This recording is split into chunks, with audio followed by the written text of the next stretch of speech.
a wildly popular digital marketplace where the buyers can spend millions but never actually hold the merchandise. Tonight on the 10, exploring the world of NFT. My signature is not going to be worth much, but Beyonce's will. How does it work, and who is taking part? We recently just did an auction that sold for $1.3 million. And what the future could hold for buyers and sellers. The 10 on NECN starts now.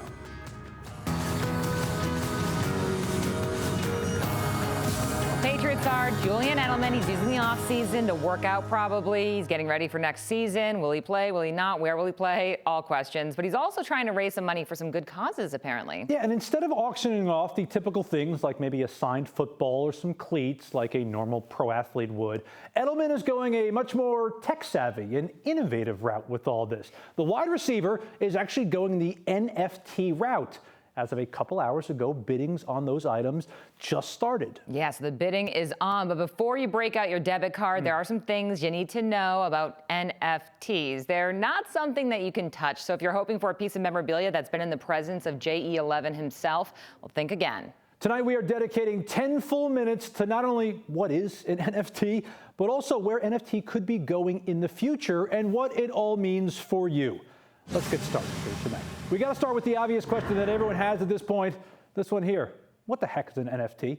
NFT stands for non-fungible token.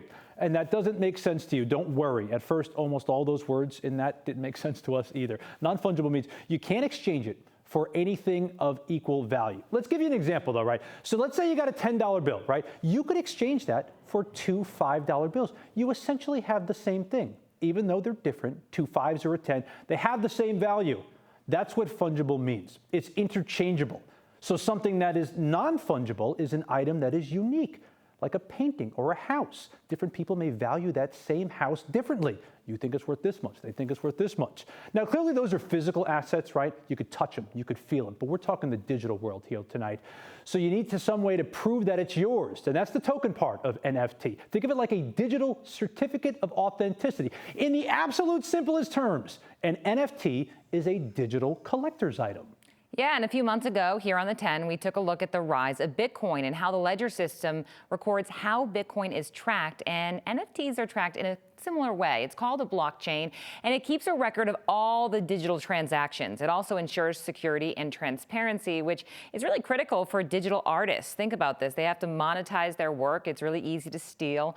We spoke with Slime Sunday, a local artist from Salem, Massachusetts, who has sold his digital art as NFTs to major celebrities like Halsey and Steve Aoki. The NFT itself is a certificate that comes directly from me and goes to say you're the buyer or you would become the owner. And that can be verified on the blockchain. So as many times as that artwork gets resold, it always traces back to myself, the original creator, and all the previous owners. And he has created a lot of work. Mr. Sunday, we'll call him Slime Sunday. So the question I asked him, and a lot of people have too, is what do you really get? What do you physically get if you're buying an NFT? Yeah, is it like online bragging rights? Kind of. It's actually more than that, especially if you have a deep appreciation of the art or a real belief that that digital piece has a value as an investment. The most common examples, again, are NFTs, are things like digital art pieces, like what Slime Sunday makes, game highlights, memes, or GIFs. And those things are encrypted with a special barcode, and that's essentially what you're buying. As Tim had mentioned, it's like a certificate of authenticity, proving that you own the original, even though anyone can see and access copies of it. You won't get a physical certificate in the mail, though, sorry to break that to you, but it will be digitally recorded in that public blockchain, showing you as the rightful owner of that original content. It is interesting, and as you can imagine, there's big bucks involved in this. Most recently, this is wild, Twitter CEO Jack Dorsey sold the first ever published tweet as an NFT. The tweet said, "Just setting up my Twitter." Cool, I guess.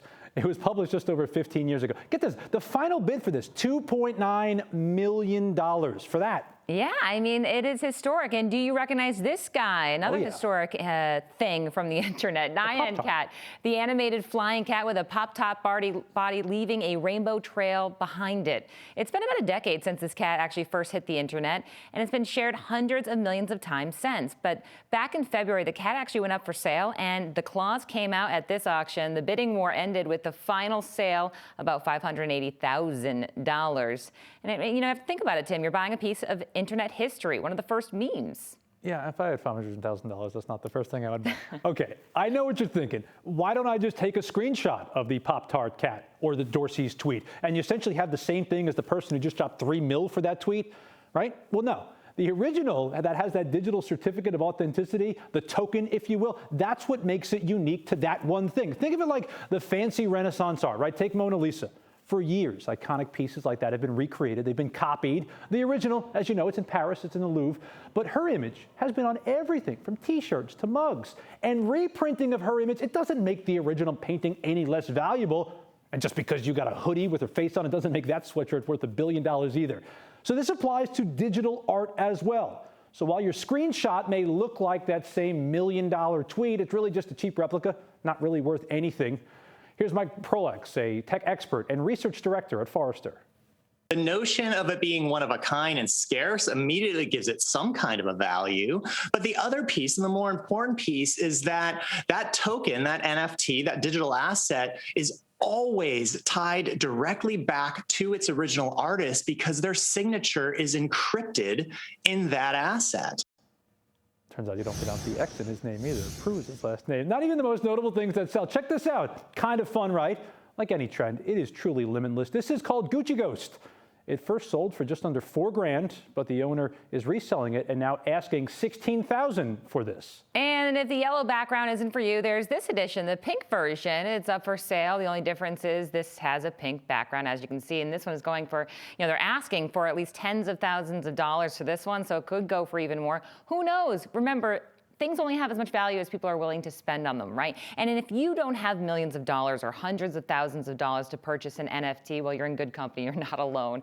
But the good news is that there are more affordable NFTs out there, especially if you find an artist early. Slime Sunday, the artist that you heard from at the top of the show, is now selling his artwork for pretty big bucks.